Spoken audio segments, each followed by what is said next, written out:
আসসালামু আলাইকুম, কেমন আছেন সবাই? আশা করি যে যেখান থেকে ভিডিওটি দেখছেন সবাই ভালো আছেন, সুস্থ আছেন।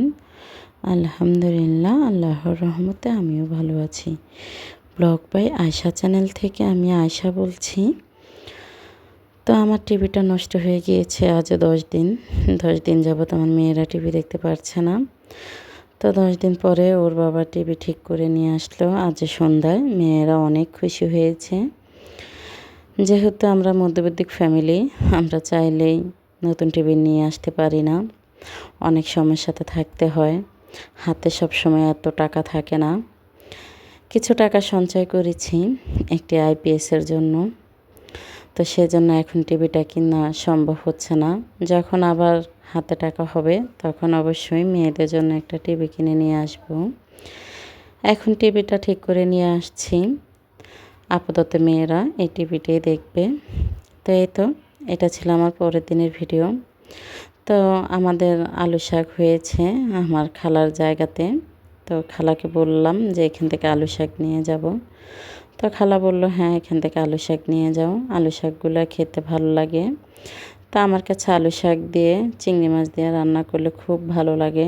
আজ অনেক দিন যাবতে আলু শাকগুলো উঠাবো বলে আর উঠানো হয়নি। তো আজকে আলু শাক উঠিয়ে নিয়ে আসলাম।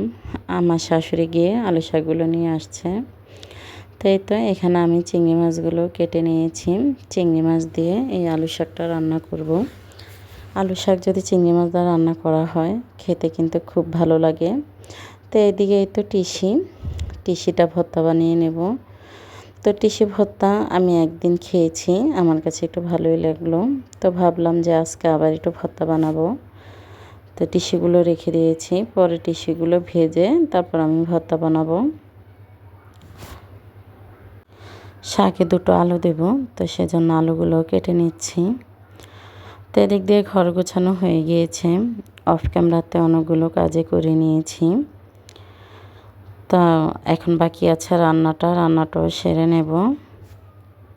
বেশ কিছুদিন যাবত আমার এই চ্যানেলটি আমি খুলেছি। তো দেখি একদিন এই জিরো চ্যানেল থেকে ভালো সাবস্ক্রাইবার পাবো আশা করি। তা আমি অনেক আপুদের চ্যানেলে যাই, তাদের ভিডিও দেখি, সুন্দর করে কমেন্ট করে আসি। অনেক সময় কাজও করি, কাজ করার অবস্থা থাকি, সেজন্য তাদের ভিডিও দেখতে পারি না।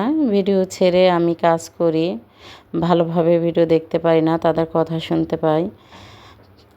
কিন্তু আমি ভিডিওগুলো ফুল ওয়াচ করে দেখি। কিন্তু আপুরা ঠিকভাবে আমার চ্যানেলে আসে না, আমার ভিডিও দেখে না। তাই কষ্ট মনে করি না। যার ভালো লাগবে সে আমার চ্যানেলে আসবে, যার ভালো না লাগবে সে না আসবে। তা আল্লাহ যদি চায় একদিন এই ছোট চ্যানেলটি অনেক বড় হবে ইনশাআল্লাহ। আল্লাহর উপরে অনেক ভরসা আছে। তো দেখেন এদিক দিয়ে আলু শাক রান্নাটা বসিয়ে দিয়েছিলাম। তা আলু শাকটা রান্না করে নিচ্ছি চিংড়ি মাছ দিয়ে। তো আজকে এখানে শাক রান্না করব আর বাচ্চাদের জন্য একটু মাছ ভুনা করে নেব। আজ আর বেশি কিছু রান্না করব না। তাই তো, শাকে এখানে আমি গরম পানিটা দিয়ে দিয়েছি। গরম পানিটা দিয়ে দিলে আমার তরকারিটা হতে টাইম লাগবে না, তাড়াতাড়ি হয়ে যাবে। তো গরম পানি দিতে আমার একটু মনে ছিল না, একটু দেরি হয়ে গিয়েছে গরম পানিটা দিতে। তো যাক, গরম পানি বেশি একটা হয়নি, যেটুকু হয়েছে তাতে চলবে। তো অনেকটাই হিসাব করি, এই হিসাব করে চুলাতে রান্না করি। যেহেতু সিলিন্ডার ব্যবহার করি আমি, আমার লাইনের গ্যাস নেই। আমি সব রান্নাই আমার এই চুলাতে করি। ভাত রান্না করি রাইস কুকারে, সেজন্য একটু হিসাব করে চলি। এই তো দেখেন এখানে তরকারিগুলো রান্না করে নিয়েছি। এখন আমি টিসি ভর্তাটাও বানিয়ে নেব। তো টিসিগুলো এদিক দিয়ে অফ ক্যামেরাতে কিন্তু ভাজা হয়ে গিয়েছে। টিসি ভর্তাটা এখন বেটে নেব আমি অফ ক্যামেরা। তো তো দেখেন আজকে ভাত রান্না করেছি লাকড়ি দিয়ে। ভাতটা কিন্তু ভীষণ সুন্দর হয়েছে। রাইস কুকারের ভাত খেতে পারি না, কিন্তু কি করব, কিছু করার নেই। রাইস কুকারে ভাতটা রান্না করি। তো আজকে লাকড়ি দিয়ে ভাতটা রান্না করেছি। আমি রান্না করিনি, আমার শাশুড়ি মা রান্না করেছে। ভাত রান্নাটা কিন্তু ভীষণ সুন্দর হয়েছে। তা এখন আমি বেসিনে যে পাতিল আছে কড়াই, আমি কড়াইতে রান্না করি সবসময়, পাতিলে রান্নাটা কম করি। কড়াইতে রান্না করলে আমার কাছে কাজটা সহজ মনে হয়। কড়াই এত মাজা খোসা করতে হয় না, সামান্য একটু মাজা দিলে হয়ে যায়। আর পাতিলে রান্না করলে পাতিল মাজতে হয়। পাতিল ভালো করে না মাজলে আমার কাছে ভালো লাগে না। তো সেই জন্য এখন পাতিলে রান্না করি না, সবসময় কড়াইতে রান্না করি আর নন স্টিকের পাতিলে রান্না করি। তো আজকে শাক রান্না করেছি, শাক একটু বেশি হয়েছে তাই পাতিলে কড়াইতে রান্না করেছি। তো এই তো এদিক দিয়ে আমার আর্টিফিশিয়ালের ফুলগুলোতে অনেক ময়লা জমেছে, খুব ধুলাবালি পড়েছে, তাই আর্টিফিশিয়ালের ফুলগুলো আজকে ধুয়ে দিচ্ছি। অনেক দিন আগে ধুয়েছি, এর ভিতরে আর ফুলগুলো আমার ধোয়া হয়নি, তাই তো ঘষে ঘষে ধুয়ে নিচ্ছি। আমি যখন এই ফুলগুলো পরিষ্কার করি না কেন, আমি এভাবে আমার বেসিনের উপরে ফুল পাউডার দিয়ে এগুলো ওয়াশ করে নিই। তো এখন এই ফুলগুলো ভালো করে একটু ওয়াশ করে নেব। আর বেসিনটা আমার অনেকটাই লালসা দাগ হয়ে গিয়েছে। সবসময় হারপিক দিয়ে আমি বেসিন পরিষ্কার করি না, আমি ফুল পাউডার দিয়ে বেসিনটা পরিষ্কার করে নিই। তো আজকে একটু হারপিক দিয়েও বেসিনটা ধুয়ে নেব, যেহেতু দাগ পড়ে গিয়েছে। 4-5 দিন পর পর আমি হারপিক দিয়ে এই বেসিনটা ভালোভাবে পরিষ্কার করে নিই। আজ 4-5 দিন যাবত এই ভিডিওতে ভয়েস দিতে গেলে আমার অনেক সমস্যা হয় কাশির জন্য। ঠিকভাবে ভয়েস দিতে পারি না, কথাগুলো খুব ভালোভাবে শোনা যাচ্ছে না। তো যেরকমই ভয়েস দিই ওরকমই আমি ভিডিও ছেড়ে দিই। কী করব, আমার এই ঠান্ডা কাশিটা হলে আমার অনেক কষ্ট হয়ে যায়, কিছু করার নেই। এই কাশি হলে আমার প্রায় 1 বছরের মতনই থাকে। আমি অনেক চিকিৎসা করেছি, লাস্ট চিকিৎসা করে আসলাম 1 মাস আগে। 1টি মাস খুব ভালোই ছিলাম, তা কোনো কাশি ছিল না। এখন আবার নতুন করে কাশি দেখা দিচ্ছে। যখন ভয়েস দিতে যাই তখন কাশিটা খুব বেশি হয়। তো সেজন্য আমার ভয়েসটা আপনারা প্লিজ ক্ষমা দৃষ্টিতে দেখবেন। হয়তো অনেকের কাছে শুনতে আমার কণ্ঠ খারাপ লাগছে, কিন্তু কি করব, কিছু তো করার নেই। মধ্যবিত্ত পরিবারের সংসার আমার, অনেক হিসেব করে চলি। মেয়েদের নিয়ে সংসার সব কিছু সামলিয়ে খুব হিসাব করতে হয়।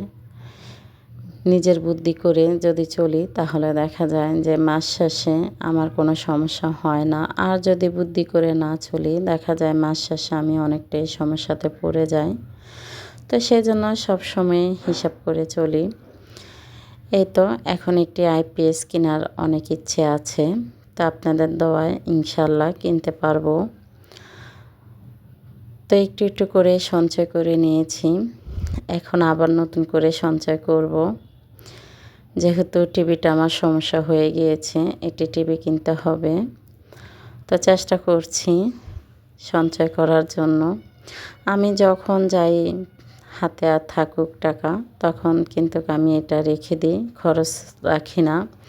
আর খরচ করে যে টাকাটা বেঁচে যায় ওই টাকাটাও আমি ব্যাংকে রেখে দিই, ওই টাকাটা আর খরচ করি না। চিন্তা করি যে এটা নিয়ে গিয়েছি খরচ করার জন্য, যদি এটা পুরাটা খরচ হয়ে যেত তাহলে কিন্তু আমার এখান থেকে কোনো টাকাই থাকতো না। যেহেতু এটা বেঁচে গিয়েছে তাহলে এটা আমি জমা করে দিই, এটাই ভালো।